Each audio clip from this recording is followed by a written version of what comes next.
નમસ્કાર, news at 9 માં હું છું આપની સાથે દાનવી માલી। વાત કરીએ મહત્વપૂર્ણ સમાચારની। સૌપ્રથમ સમાચાર ઠંડીના કાતિલ ઠંડીના દોર વચ્ચે માવઠું મચાવશે કહેર। 2 દિવસ બાદ કરા અને ગાજવીજ સાથે તૂટી પડશે વરસાદ। ખેડૂતોને મારી નાખશે આ માવઠું। ગુજરાતમાં હાલ ભલે શિયાળાની સિઝન ચાલી રહી હોય, પણ વાતાવરણમાં સતત પલટો જણાઈ રહ્યો છે। ભર શિયાળે પણ દિવસે ઠંડી અને બપોરે ગરમીનો અહેસાસ થઈ રહ્યો છે, તો વળી એક જ દિવસમાં સાંજ પડતા વાદળછાયું વાતાવરણ પણ ઉભરી આવે છે। આવી સ્થિતિમાં કઈ ઋતુ ચાલે છે એ નક્કી કરવું પણ ઘણું અઘરું પડી ગયું છે। એવામાં થયું એવું રહ્યું છે કે એક અઘરી આગાહી જોવા મળી। આગામી દિવસોમાં ગુજરાતમાં પડી શકે છે માવઠું। માત્ર માવઠું જ નહીં, રીતસર ગાજવીજ સાથે તૂટી પડશે વરસાદ અને કરા પણ પડી શકે છે। આગાહીકાર અંબાલાલ પટેલે અઘરી આગાહી કરી છે। આગામી 23 ડિસેમ્બર 2023 બાદ ઉત્તર ભારતમાં માવઠું થઈ શકે તેની સીધી અસર ગુજરાતમાં પણ જોવા મળશે। ખાસ કરીને ગુજરાતના કેટલાક વિસ્તારોમાં કરા ગાજવીજ સાથે વરસાદ થઈ શકે। 16 થી 18 ડિસેમ્બરે પશ્ચિમી ડિસ્ટર્બન્સ પાકિસ્તાનથી ઉત્તર ભારત તરફ ગતિ કરશે। 18મી બાદ ઉત્તર પર્વતીય પ્રદેશમાં હિમવર્ષા થઈ શકે છે। આ દરમિયાન ગુજરાતમાં કરા ગાજવીજ સાથે વરસાદ થઈ શકે। 16 થી 18મી સુધી વાદળછાયું વાતાવરણ રહેશે। બાદમાં back to back western disturbance આવતા રહેશે। નાતાલ પૂર્વે ગુજરાતના વાતાવરણમાં મોટો ફેરફાર થશે। નાતાલ પૂર્વે ગુજરાતમાં મોટું માવઠું થઈ શકે છે। ડિસેમ્બરના અંત સુધી વાતાવરણમાં પલટો રહેશે। જાન્યુઆરીની શરૂઆતમાં પણ વેસ્ટર્ન ડિસ્ટર્બન્સ આવશે। અંબાલાલ પટેલની આ પ્રકારની આગાહીથી જગતના તાતની દશા બેસી જશે। માવઠાનો માર સહિત અનેક કુદરતી આફતોને કારણે પડી ભાંગેલા જગતના તાત પર આ આગાહી પડતા પર પાટું સમાન સાબિત થઈ શકે છે। અને સમાચાર સુરતથી, તો સુરત એરપોર્ટને મળ્યો છે આંતરરાષ્ટ્રીય દરજ્જો। કેન્દ્રીય કેબિનેટમાં લેવાયો છે મહત્વનો નિર્ણય। સુરત એરપોર્ટને ઇન્ટરનેશનલ એરપોર્ટ તરીકે મંજૂરી આપી દેવાઈ છે। તો પીએમ મોદીની અધ્યક્ષતામાં બેઠક કેબિનેટની મળી હતી કે જેમાં મહત્વનો આ નિર્ણય લેવાયો છે। કેન્દ્રીય કેબિનેટમાં મહત્વનો નિર્ણય લેવામાં આવ્યો છે। તો એરપોર્ટને ઇન્ટરનેશનલ એરપોર્ટ તરીકે મંજૂરી મળી ગઈ છે। સુરત એરપોર્ટને મળ્યો છે આંતરરાષ્ટ્રીય દરજ્જો।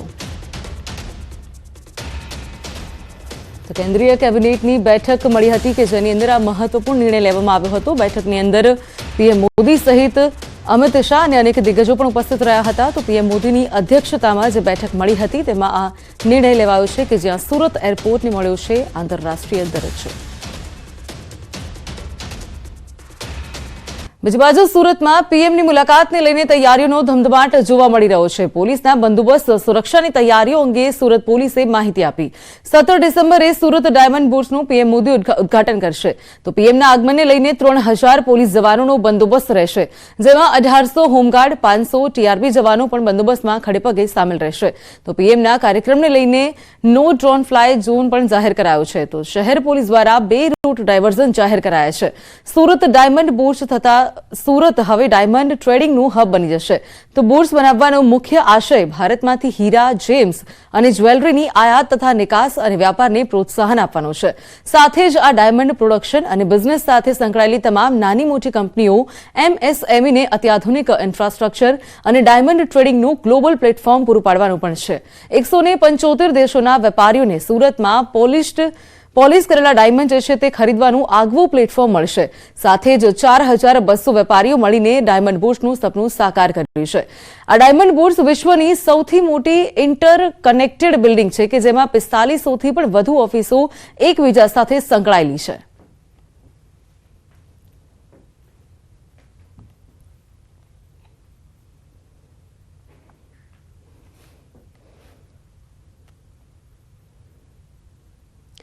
તો 175 દેશોના વેપારીઓને મળશે આ પ્લેટફોર્મ કે જ્યાં સુરતની ડાયમંડ બુર્સની જે આ બિલ્ડિંગ છે તેનું ઉદઘાટન પીએમ મોદી કરવાના છે। તમામ ડાયમંડ બુર્સના જે તમામ લોકો છે તેનું સપનું સાકાર થવા જઈ રહ્યું છે। આ તરફ પીએમ મોદી આવતીકાલે સુરત આવશે। પીએમના સ્વાગત માટે સુરતમાં ભવ્ય તૈયારીઓ થઈ ગઈ છે। પ્રદેશ ભાજપ કરશે પીએમ મોદીનું સ્વાગત। વિવિધ 6 પોઈન્ટ ઉપર પીએમનું ભવ્ય સ્વાગત કરાશે। તો ભાજપના 5000 કાર્યકરો સ્વાગત કરશે। ધારાસભ્યોને પ્રધાનમંત્રીના સ્વાગત માટે જવાબદારી સોંપાઈ છે। બીજી બાજુ ઓએનજીસી બ્રિજ પાસે તથા ઓપી ફાર્મની સામે મનભરી ફાર્મ પાસે સ્વાગત કરવામાં આવશે। તો રોડ મટીરીયલ ડેપો પાસે ડાલમિયા ફાર્મ અને સીબી પટેલ ક્રિકેટ સ્ટેડિયમ પાસે પણ તેઓનું સ્વાગત કરાશે. ભાજપના કાર્યકરો ઉપરાંત મોટી સંખ્યામાં રત્ન કલાકારો પણ પ્રધાનમંત્રીને આવકારશે. તો રત્ન કલાકારો આવકાર બાદ કાર્યક્રમમાં જોડાશે. આ અંગે વધુ વાત કરવા માટે અમારી સાથે ફોન લાઈન પર કીર્તેશ જોડાઈ ગયા છે. કીર્તેશ, આવતીકાલે પીએમ મોદી સુરતની મુલાકાતે છે. 6 પોઈન્ટ પર તેઓનું સ્વાગત કરાવવાનું છે. તૈયારીઓ કેવા પ્રકારની છે? ઉભરીને આવ્યું છે. ખાસ કરીને સુરત જે રીતે વિકાસ કરી રહ્યું છે, દેશ નહીં પણ દુનિયામાં તેનું નામ છે, ત્યારે સુરત બદલાઈ રહી છે. સુરતના ફરી એકવાર 4 ચાંદ લાગે તેવું હીરાબુસ આવતીકાલે દેશના વડાપ્રધાન સુરતના મહેમાન બની ઉદઘાટન કરવા જઈ રહ્યા છે. ત્યારે એની સાથે સાથે સુરતને ઇન્ટરનેશનલ એરપોર્ટ અને 2 ઇન્ટરનેશનલ ફ્લાઇટો મળી રહી છે. ત્યારે સુરત ભાજપના તમામ હોદ્દેદારોને દેશના વડાપ્રધાનના સ્વાગત માટેની તૈયારીની જવાબદારી આપવામાં આવી છે. મોટા પ્રમાણમાં કાર્યકર્તાઓ સાથે ધારાસભ્ય રોડ પર ઉતરવાના છે.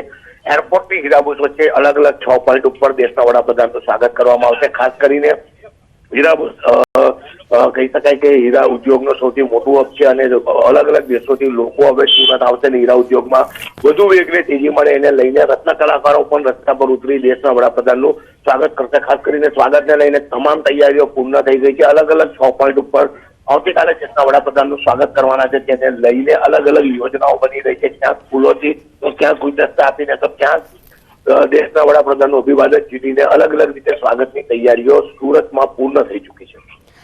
સાથે કીર્તેશ, જે પીએમ મોદી આવવાના છે એટલે તૈયારીઓનો ધમધમાટ શરૂ થયો છે. સિક્યોરિટીને લઈને કેવા પ્રકારની વ્યવસ્થા કરવામાં આવી છે?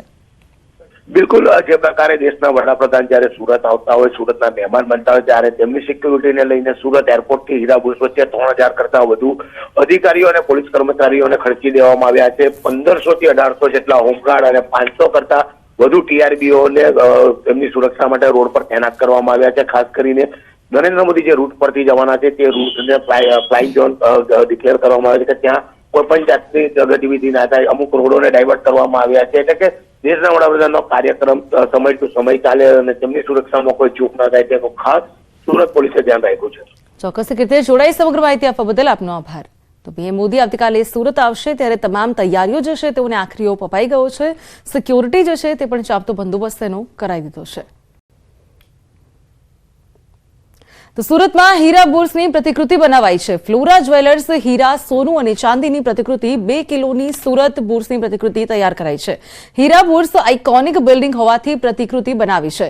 7 રાજ્યોના 35 કારીગરોએ ભેગા થઈને આ પ્રતિકૃતિને તૈયાર કરી છે.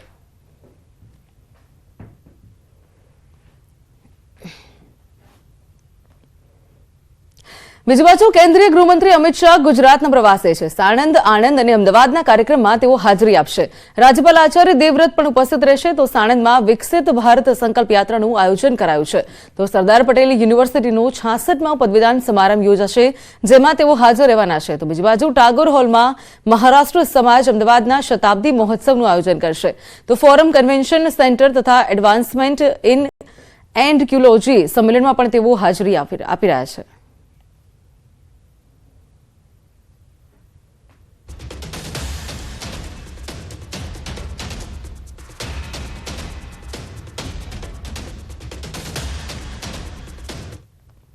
બીજી બાજુ રાજ્યભરમાં વિઝા એજન્ટો પર સીઆઈડી ક્રાઇમના દરોડા. અમદાવાદ, ગાંધીનગર, વડોદરામાં કાર્યવાહી કરાઈ છે. વડોદરામાં સીઆઈડી ક્રાઇમનું 12 કલાક ચાલ્યું છે સર્ચ ઓપરેશન. વિઝા કન્સલ્ટન્ટ ઓફિસમાં સીઆઈડી ક્રાઇમની તપાસ ચાલી રહી છે. તો અત્યાર સુધીની તપાસમાં થયા છે અનેક મોટા ખુલાસા. આ દરોડામાં કેટલીક શંકાસ્પદ માર્કશીટ પણ મળી આવી છે. તો ગુજરાત બહારની યુનિવર્સિટીઓની શંકાસ્પદ માર્કશીટ મળી આવી છે. આ માર્કશીટ ઘણા મહત્વપૂર્ણ દસ્તાવેજ કબજે લેવાયા છે. તો કમ્પ્યુટર નેટવર્કનું મુખ્ય સર્વર, લેપટોપ, મોબાઈલ કબજે લેવાયા છે. બીજી બાજુ માઇગ્રેશન ઓવરસીઝ નામના વિઝા ઓફિસના સંચાલક સ્મિત શાહનો પણ લેપટોપ, મોબાઈલ કબજે લેવાયું છે. તો એક મોટું બોક્સ ભરીને દસ્તાવેજો, ફાઇલો કબજે લેવાયા છે. બીજી બાજુ સીઆઈડી ક્રાઇમની ટીમના ઇન્ચાર્જ ડીવાયએસપીનું નિવેદન પણ સામે આવ્યું છે. તો 12 કલાકની તપાસના અંતે પંચનામા થશે, જેની સાથે કેટલાક શંકાસ્પદ દસ્તાવેજો કબજે કર્યા છે. તો વિવિધ એંગલથી તપાસ કરવામાં આવશે. બીજી બાજુ ફોરેન્સિક ઇન્વેસ્ટિગેશનનો પણ સમાવેશ કરાશે. રાજ્યની કેટલીક સંસ્થાઓ આ પ્રવૃત્તિમાં જોડાયેલી છે, વ્યવસાયિક સંસ્થાઓ. તો આજે એમાં રાજ્યવ્યાપી રેડો કરવામાં આવેલી છે અને વડોદરા ખાતે 3 પીઆઈની ટીમે રેડ કરેલી છે અને 12 અધિકારી કર્મચારીનો સ્ટાફ હતો અને શંકાસ્પદ જે દસ્તાવેજો અમને મળ્યા છે એ અમે કબજે લીધા છે 12 કલાકના પંચનામાના અંતે. આ તરફ મહત્વપૂર્ણ સમાચાર મહેસાણાથી. મહેસાણામાં કુટુંબ નિયોજન ઓપરેશન કૌભાંડ અંગે ખુલાસા થયા છે. ખોટા આંકડા આપનાર 16 હેલ્થ વર્કરનો ખુલાસો થયો છે. નોટિસના જવાબમાં ભૂલથી આંકડા આપ્યા છે તેવું હેલ્થ વર્કરો જણાવ્યું છે. તો 20 ડિસેમ્બરે 16 ફિમેલ હેલ્થ વર્કરનો હાજર રહેવા માટે સૂચના અપાઈ છે. આરોગ્ય અધિકારી સમક્ષ હાજર રહેવા તેઓની સૂચના અપાઈ. તો તપાસ કમિટીના રિપોર્ટના આધારે વધુ કાર્યવાહી કરવામાં આવશે. નોટિસના જવાબમાં ભૂલથી આંકડા આપ્યા હોવાનો ઉલ્લેખ કરાયો છે. ત્યારે કુટુંબ નિયોજન ઓપરેશન કૌભાંડમાં અનેક ખુલાસા થયા છે. આ અંગે વધુ વિગત મેળવીએ કેતન પાસેથી. કેતન, કુટુંબ નિયોજન યોજનાને લઈને અનેક જે ખોટા આંકડા આપવામાં આવ્યા હતા, હવે જવાબ એવો આવી રહ્યો છે કે આંકડા ભૂલથી આપવામાં આવ્યા હતા. શું છે વિગતો? ચોક્કસથી દાનને જણાવી કે મહેસાણા શહેરમાં થોડા દિવસ પહેલા જ કુટુંબ નિયોજનના ઓપરેશનના આંકડામાં જે મિસમેચ હોય છે તે જોવા મળી હતી. તેને લઈ જે આરોગ્ય અધિકારી હોય છે તેમના દ્વારા હેલ્થ વર્કરોને ખુલાસો માટે નોટિસ પણ આપવામાં આવી છે. ત્યારે અધિકારીઓએ જે નોટિસ આપવામાં આવી છે તેના જવાબ જે હેલ્થ વર્કર હોય છે તેમના દ્વારા આપવામાં આવે છે. તેમના દ્વારા ખુલાસો આપવામાં આવ્યો છે કે જે આંકડા હોય છે તે ભૂલમાંથી આપ્યા હોય તેવું હાલ તેમના દ્વારા ખુલાસો આપવામાં આવે છે. ત્યારે 20 ડિસેમ્બરે 16 હેલ્થ જે વર્કર બહેનો હોય છે તેમને હાજર રહેવા સૂચના આપવામાં આવી છે. આરોગ્ય અધિકારી સમક્ષ તેઓ હાજર રહેશે અને ત્યારબાદ જે તપાસ કમિટીના રિપોર્ટ બાદ તેમની સામે આગળની કાર્યવાહી કરવામાં આવશે. જી ચોક્કસ કેતન, જોડાઈ સમગ્ર માહિતી આપવા બદલ આપનો આભાર.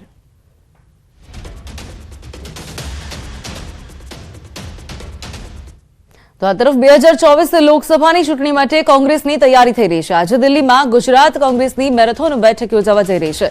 ગુજરાત કોંગ્રેસના દિગ્ગજ નેતાઓ હાજર રહેશે. મુકુલ વાસનિકની આગેવાનીમાં આ બેઠક મળવા જઈ રહી છે. તો 2024ની ચૂંટણી પક્ષના રાજકીય કાર્યક્રમો નક્કી કરાશે. ભારત જોડો યાત્રાના બીજા તબક્કાની પણ ચર્ચા કરાશે. તો યાત્રાની ગુજરાતથી શરૂઆત થાય તેવી ગુજરાતના નેતાઓની ઈચ્છા છે. આ નેતાઓ રાષ્ટ્રીય પ્રમુખ ખડગે સાથે પણ મુલાકાત કરશે. તો દિલ્હી કોંગ્રેસ મુખ્યાલયમાં મળનારી આ બેઠકમાં કોંગ્રેસના 15 પૂર્વ CLP, પ્રદેશ કોંગ્રેસ કમિટીના સભ્યો સહિત હાલના તમામ કોંગ્રેસ નેતાઓ પણ હાજર રહેશે. જેમાં શક્તિસિંહ ગોહિલ, અમિત ચાવડા, અર્જુન મોઢવાડિયા પણ ઉપસ્થિત રહેશે. તો બાદમાં નેતાઓ રાષ્ટ્રીય પ્રમુખ ખડગે સાથે પણ મુલાકાત કરશે.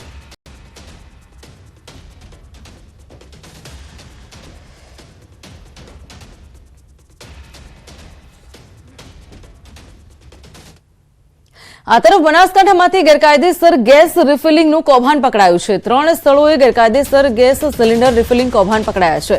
3 સ્થળોએ પુરવઠા વિભાગના દરોડાથી ખુલાસા થયા છે. પાલનપુરમાં એક છાપીમાં 2 સ્થળોએ દરોડા પાડવામાં આવ્યા હતા. તો 3 સ્થળોએ દરોડા પાડ્યા છે, જેમાં કુલ 292 ગેસ સિલિન્ડર જપ્ત કરાયા. તો 4 વાહનો, 3 દુકાનોના કાર્યવાહીમાં સીલ કરાયા છે. રહેણાંક વિસ્તારમાં કરાતા હતા ગેસ રિફિલિંગ. તો છાપીમાં 2 સ્થળોએ ગેરકાયદેસર વેપલો ચાલતો હતો, જેમાં છાપી ઓવરબ્રિજ નીચેથી ગેસ રિફિલિંગ કરતી 3 દુકાનો પણ સીલ કરાઈ. તો હાલમાં પુરવઠા વિભાગે દરોડા બાદ વધુ તપાસ શરૂ કરી છે. તો ગેસ રિફિલિંગનું જે કૌભાંડ પકડાયું છે, પોલીસ દ્વારા તપાસ ચાલી રહી છે. રહેણાંક વિસ્તારમાં ગેસ રિફિલિંગ કરતા હતા. તો પાલનપુરમાં 1 અને છાપીમાં 2 સ્થળ પર દરોડા પાડવામાં આવ્યા છે. પુરવઠા વિભાગ દ્વારા ચેકિંગ હાથ ધરાયું છે. તો 4 વાહનો અને 3 દુકાનો પણ સીલ કરાયા છે. 3 સ્થળોએ દરોડા પાડ્યા છે. ત્યારે કુલ 292 ગેસ સિલિન્ડર જપ્ત કરાયા છે. 3 દુકાનોની કાર્યવાહી કરાઈ છે. 4 વાહનોની કાર્યવાહી કરાઈ છે. તમામને સીલ કરી દેવાયા છે.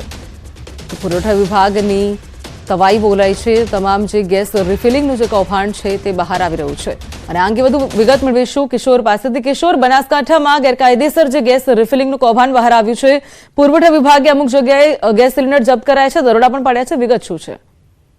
ચોક્કસથી જે ગેસ રિપેરિંગની બાતમી મળી હતી પુરવઠા વિભાગને, તેને લઈને પુરવઠા વિભાગે પ્રથમ તો પાલનપુર અમદાવાદ હાઈવે પરથી રેડ કરી હતી અને ત્યાં ગેરકાયદેસર ગેસ રિફિલિંગનું ગોડાઉન ઝડપાયું હતું, જેમાં જિલ્લા પુરવઠા વિભાગની ટીમે 74 જેટલી ગેસની બોટલો જપ્ત કરી હતી. અંદાજે 1.5 લાખનો આ મુદ્દામાલ જપ્ત કરાયો હતો.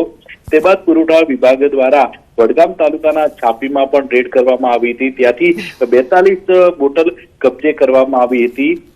અને જો કુલ વાત કરવામાં આવે આ રેડની, તો અલગ અલગ જગ્યા પર રેડ કરીને 292 બોટલ જપ્ત કરવામાં આવી છે. અને આ સમગ્ર મામલે વધુ તપાસ હાથ ધરવામાં આવી છે પુરવઠા વિભાગ દ્વારા. તાનવી. ચોક્કસથી કિશોર, આપ જોડાયેલા રહેજો અમારી સાથે. તો હાલ પુરવઠા વિભાગ દ્વારા તપાસ ચાલી રહી છે અને વધુ આગળ જે કાર્યવાહી છે તે પણ ચાલી રહી છે.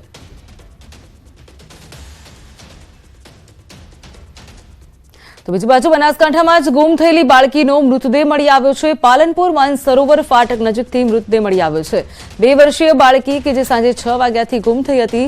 પ્રકાશનગરમાં રહેતી આ બાળકી સાંજથી ગુમ હતી. તો ઘટનાની જાણ થતાં પાલનપુર પોલીસે કાર્યવાહી હાથ ધરી છે. તો પાલનપુર પશ્ચિમ પોલીસની ટીમ ઘટના સ્થળે પહોંચી આવી છે. તો પ્રકાશનગરમાં રહેતી બાળકી સાંજથી ગુમ હતી, જે બાદ તેનો મૃતદેહ મળી આવ્યો છે. મહત્વપૂર્ણ સમાચાર, પાલનપુર માનસરોવર ફાટક નજીક તેનો મૃતદેહ મળી આવ્યો છે. તો 2 વર્ષીય બાળકીનો માનસરોવર નજીક મૃતદેહ મળી આવ્યો છે. તો આ અંગે વધુ વિગત મેળવીએ કિશોર પાસેથી. કિશોર, બાળકી 6 વાગે ગુમ થઈ હતી ને હવે તેનો મૃતદેહ મળી આવ્યો છે. 2 વર્ષની બાળકી છે. ઘટનામાં વિગત શું આવી રહી છે સામે? ચોક્કસથી દાનવી, પાલનપુરના માનસરોવર ફાટક પાસેથી 2 વર્ષીય બાળકીનો મૃતદેહ મળી આવ્યો છે. આ બાળકી પ્રકાશનગરમાં રહેતી હતી ને 6 વાગ્યાથી ગુમ હતી અને તે બાદ બાળકીની શોધખોળ પણ હાથ ધરાઈ હતી અને ત્યારે જ આ મૃતદેહ મળી આવ્યો હતો અને સ્થાનિક લોકોએ ઘટના સ્થળે પહોંચ્યા હતા અને પાલનપુર પશ્ચિમ પોલીસને જાણ કરતા પોલીસ પણ ઘટના સ્થળે પહોંચી હતી. જ્યારે પરિવારજનો છે તેમનું કહેવું છે કે આ બાળકીની હત્યા કરવામાં આવી છે. અત્યારે તો આ સમગ્ર મામલે પોલીસે વધુ તપાસ હાથ ધરી છે કે બાળકીનું મોત કઈ રીતે થયું છે અને આ બાળકીને કોણ લઈ ગયું હતું. દાનવી, ચોક્કસ કિશોર જોડાઈ સમગ્ર માહિતી આપવા બદલ આપનો આભાર.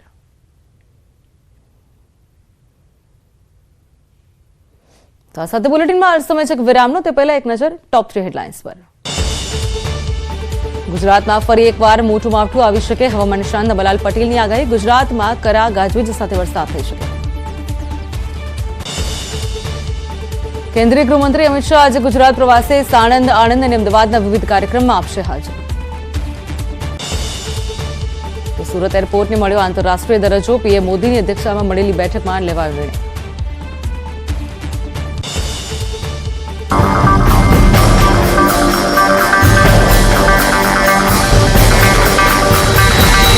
દર્શકો માટે ગુજરાતમાં હાલ ભલે શિયાળાની સિઝન ચાલી રહી હોય પણ વાતાવરણમાં સતત પલટો જણાઈ રહ્યો છે.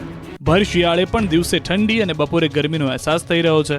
તો વળી એક જ દિવસમાં સાંજ પડતા વાદળછાયું વાતાવરણ પણ ઉભરી આવે છે. આવી સ્થિતિમાં કઈ ઋતુ ચાલે છે એ નક્કી કરવું પણ ઘણું અઘરું પડી ગયું છે. એવામાં થયું એવું રહ્યું છે કે એક અઘરી આગાહી જોવા મળી. આગામી દિવસોમાં ગુજરાતમાં પડી શકે છે માવઠું. માત્ર માવઠું જ નહીં, રીતસર ગાજવીજ સાથે તૂટી પડશે વરસાદ અને કરા પણ પડી શકે છે. આગાહીકાર અંબાલાલ પટેલે અઘરી આગાહી કરી છે. આગામી 23 ડિસેમ્બર 2023 બાદ ઉત્તર ભારતમાં માવઠું થઈ શકે તેની સીધી અસર ગુજરાતમાં પણ જોવા મળશે.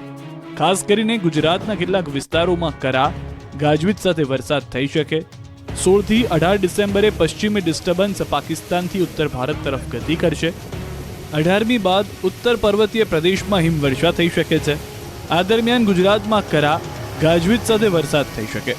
16 થી 18મી સુધી વાદળછાયું વાતાવરણ રહેશે. બાદમાં back to back western disturbance આવતા રહેશે. નાતાલ પૂર્વે ગુજરાતના વાતાવરણમાં મોટો ફેરફાર થશે. નાતાલ પૂર્વે ગુજરાતમાં મોટું માવઠું થઈ શકે છે. ડિસેમ્બરના અંત સુધી વાતાવરણમાં પલટો રહેશે. જાન્યુઆરીની શરૂઆતમાં પણ વેસ્ટર્ન ડિસ્ટર્બન્સ આવશે. અંબાલાલ પટેલની આ પ્રકારની આગાહીથી જગતના તાતની દશા બેસી જશે. માવઠાનો માર સહિત અનેક કુદરતી આફતોને કારણે પડી ભાંગેલા જગતના તાત પર આ આગાહી પડતા પર પાટું સમાન સાબિત થઈ શકે છે. તાલ ડુંગળી પકવતા ખેડૂતોને રાતા પાણીએ રોવાનો વારો આવ્યો છે. ગોંડલ માર્કેટ યાર્ડમાં સતત બીજા દિવસે ડુંગળીના ભાવ મુદ્દે ખેડૂતોએ વિરોધ કર્યો છે. યાર્ડમાં સતત બીજા દિવસે ખેડૂતોએ ડુંગળીની હરાજી બંધ કરાવી છે. ડુંગળીની નિકાસબંધીને કારણે ખેડૂતોને ભાવ ન મળતા એક ખેડૂતે આત્મવિલોપનની ચીમકી આપી છે. બપોર સુધી માર્કેટ યાર્ડના સત્તાધીશો ખેડૂતોને વ્યથા સાંભળવા નહીં આવે તો ધોરાજીથી આવેલા ડિમલ વગાસિયા નામના ખેડૂતે આત્મવિલોપનની ચીમકી ઉચ્ચારી હતી, જેની પોલીસે અટકાયત કરી લીધી. તેમની સાથે આંદોલન કરી રહેલા 6 થી 7 ખેડૂતોની પણ પોલીસે અટકાયત કરી છે. ગુરુવારે પણ ગોંડલમાં ખેડૂતોએ ડુંગળીની નિકાસબંધીના મુદ્દે નેશનલ હાઈવે બંધ કરીને ચક્કાજામ કરી ઉગ્ર વિરોધ પ્રદર્શન કર્યું હતું. ત્યારે ફરી શુક્રવારે પણ ગોંડલ માર્કેટ યાર્ડમાં ખેડૂતોનો આક્રોશ યથાવત જોવા મળ્યો. ખેડૂતોએ વિરોધ કરી ડુંગળીની હરાજી બંધ કરાવી હતી. ખેડૂતો હાઈવે પર ચક્કાજામ ન કરે તેને લઈ નેશનલ હાઈવેની નજીક આવેલા ગોંડલ યાર્ડની બહાર ચુસ્ત પોલીસ બંદોબસ્ત ગોઠવવામાં આવ્યો. હાઈવે પર ચક્કાજામ કરી સરકાર વિરુદ્ધ નારેબાજી કરવામાં આવી. માર્કેટ યાર્ડમાં 55,000 ડુંગળીના કટ્ટાની આવક થઈ હતી. ડુંગળીની મોટી આવક વચ્ચે કોઈ ખરીદદાર ન મળતા ખેડૂતો રોષે ભરાયા હતા. માર્કેટયાર્ડના મેઇન ગેટ આગળ ડુંગળી ફેંકી ખેડૂતોએ ગેટ બંધ કરી વિરોધ પ્રદર્શન કર્યું હતું. સાવરકુંડલા પંથકના હજારો ખેડૂતોને કડકડતી ઠંડીમાં ઠરીને યાર્ડ સુધી આવવાનો ધરમધક્કો થયો. મોટી સંખ્યામાં ખેડૂતો હોંશે હોંશે પોતાની જણસીઓને લઈ માર્કેટ યાર્ડ સુધી લઈને આવ્યા, પરંતુ જ્યારે યાર્ડ પહોંચ્યા ત્યારે ખબર પડી કે યાર્ડમાં હરાજી બંધ રાખી છે. ખેડૂતોમાં જોવા મળ્યો આક્રોશ. સાવરકુંડલા એપીએમસીમાં હરાજી બંધ રહેતા ખેડૂતો મૂંઝવણમાં મુકાયા. વેપારી મહામંડળે જણસીની હરાજી બંધ રાખવાનો નિર્ણય કરતા ખેડૂતોને હેરાન થવાનો વારો આવ્યો. વેપારી મહામંડળે જણસીની હરાજી બંધ રાખવાનો નિર્ણય કર્યો, છતાં એપીએમસીએ હરાજી બંધ રહેશે તેવી કોઈ જાહેરાત ન કરી, જેના કારણે ખેડૂતોને ધક્કો ખાવાનો વારો આવ્યો હતો. કડકડતી ઠંડીમાં ખેડૂતો ગત રાતથી પોતાની જણસી લઈને આવ્યા હતા. ખેત બજાર સમિતિમાં ખેડૂતો સાથે અસભ્ય વર્તન કરવા બદલ નોટિસ આપી હતી. વેપારીને નોટિસ આપતા સાવરકુંડલા માર્કેટિંગ યાર્ડના વેપારી મહામંડળે તમામ જણસીની હરાજી બંધ રાખવાનો નિર્ણય કર્યો. રોડ પર ઝડપની મજા હંમેશા સજા સાબિત થતી હોય છે. એમાં પણ હાઈવે પર ટેમ્પા ચાલકો અને ડમ્પર ચાલકો તો મોતની માફક દોડી રહ્યા છે. હાઈવે પર યમદૂત બનીને જીવલેણ રેસ લગાવે છે, પરંતુ આ વખતે ટેમ્પા ચાલકને જ મળી ગઈ સજા. વડોદરામાં કરજણ નેશનલ હાઈવે નંબર 48 પર સર્જાયો અકસ્માત. ભરૂચથી વડોદરા તરફ જવાના ટ્રેક પર થયો હતો ગમખ્વાર અકસ્માત. કરજણ શિવવાડી પાસે પૂરપાટ આઈસર ટેમ્પો જઈ રહ્યો હતો ત્યારે જ ચાલુ આઈસર ટેમ્પાનું ટાયર ફાટતા ટેમ્પો પલટી ગયો હતો. ડ્રાઈવરે સ્ટીયરિંગ પરથી કાબુ ગુમાવતા ટેમ્પો રોડ પર પલટી 5 ફૂટ સુધી ધસડાયો હતો. અકસ્માતના પગલે નેશનલ હાઈવે પર સર્જાયા હતા ટ્રાફિક જામના દ્રશ્યો. ટેમ્પામાં ભરેલો સામાન રોડ પર પડતા રોડ પર રેલમછેલ થઈ ગઈ. કલાકો સુધી રોડ બ્લોક થઈ ગયો હતો. ક્રેનની મદદથી આઈસર ટેમ્પાને માર્ગ પરથી હટાવવામાં આવ્યો. સદનસીબે ઘટનામાં કોઈ જાનહાનિ થઈ નથી. બારડોલીમાં તાતીથૈયામાં ફેક્ટરીમાં ભીષણ આગ લાગતા અફરાતફરી મચી ગઈ હતી. બારડોલીના કડોદરા 4 રસ્તા નજીક આવેલા તાતીથૈયા ગામની સીમમાં ડાઇંગ પ્રિન્ટિંગ મિલમાં અચાનક આગ લાગી ગઈ હતી. જોતજોતામાં આગે વિકરાળ સ્વરૂપ ધારણ કરતા અફરાતફરીનો માહોલ સર્જાયો હતો. ઘટનાની જાણ ફાયર વિભાગની ટીમને કરવામાં આવતા ફાયરની ગાડીઓ તાત્કાલિક સ્થળ પર પહોંચી ગઈ હતી. પાણીનો મારો ચલાવી આગ પર કાબુ મેળવ્યો. આગ એટલી વિકરાળ હતી કે આગ પર સતત 3 કલાક સુધી પાણીનો મારો કરતા આગ કાબૂમાં આવી હતી. સદનસીબે આગની ઘટનામાં કોઈ જાનહાનિ થઈ ન હતી, પરંતુ આગ કયા કારણોસર લાગી તે જાણી શકાયું નથી. સુહાના ગુજરાત સ્પેશિયલ લાલ મરચું પાવડર તાજા મરચાથી બન્યું, સુગંધથી ભર્યું.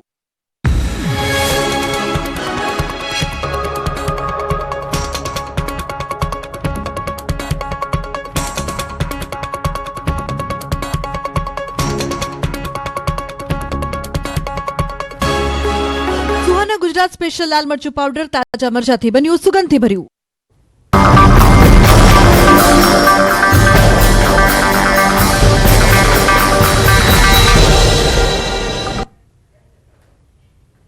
Welcome back. આગળ મહત્વપૂર્ણ સમાચાર રાજકોટથી. રાજકોટમાં શર્મસાર કરતો બનાવ સામે આવ્યો છે.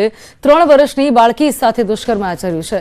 તો રામચંદ્ર પાસવાન નામના આધેડ પર આરોપ છે નાસ્તો લઈ આપવાના બહાને દુષ્કર્મ આચર્યું હતું. તો આજીરેમ પોલીસ દ્વારા ફરિયાદ નોંધાઈ છે. બાળકીને સારવાર અર્થે હોસ્પિટલ ખસેડવામાં આવી છે.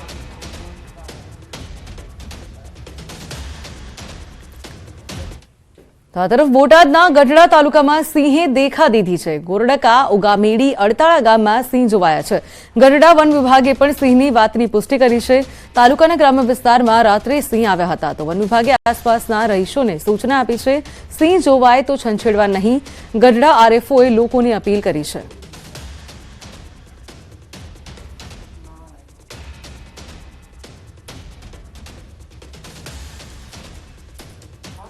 તો આ તરફ અમદાવાદમાં વહેલી સવારે ટ્રક ખાડામાં ખાબકી. જશોદાનગરથી સીટીએમ જતા નેશનલ હાઈવે પર 8 પર ઘટના બની છે. નારોલથી નરોડા તરફ જતા નેશનલ હાઈવે પરના ગોરના કુવા તરફ જતી ખારી કટ કેનાલમાં બેકાબુ બનેલી ટ્રક ખાડામાં ખાબકી.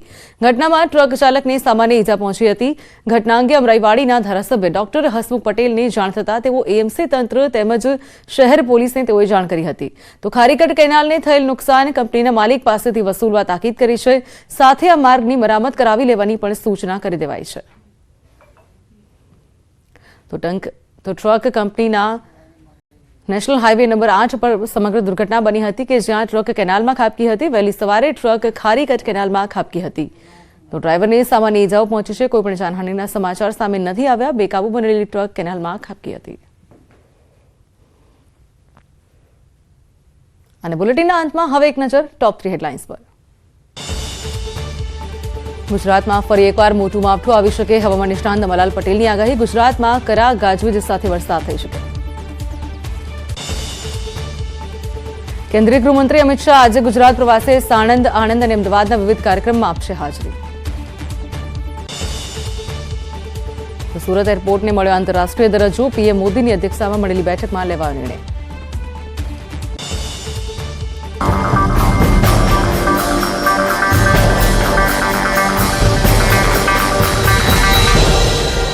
દર્શકો માટે